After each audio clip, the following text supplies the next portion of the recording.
ভারতে অবস্থানরত সাবেক প্রধানমন্ত্রী শেখ হাসিনা যেখানেই আত্মসমর্পণ করুন না কেন, বাংলাদেশের প্রচলিত আইন অনুযায়ী তাকে প্রথমে কারাগারে যেতে হবে বলে জানিয়েছেন পররাষ্ট্র প্রতিমন্ত্রী শামা ওবায়েদ।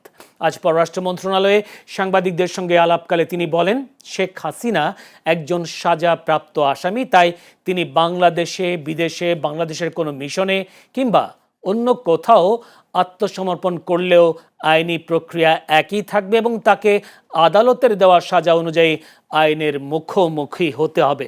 প্রতিমন্ত্রী আরও বলেন, বন্দি বিনিময় চুক্তির আওতায় তাকে দেশে ফিরিয়ে আনতে সরকারের কূটনৈতিক প্রচেষ্টা অব্যাহত রয়েছে। এছাড়া শেখ হাসিনার দেশে ফেরার ঘোষণার বিষয়ে শামা ওবায়েদ বলেন, আত্মগোপনে থাকা আওয়ামী লীগের নেতাকর্মীদের উজ্জীবিত করতেই শেখ হাসিনা এই কথা বলেছেন। উনি যদি আত্মসমর্পণ করে তাহলে ওনার বাংলাদেশের আইন অনুযায়ী ওনার বিরুদ্ধে ব্যবস্থা হবে, ওনাকে জেলে যেতে হবে এবং সেইভাবে আইনের গতিতে চলবে।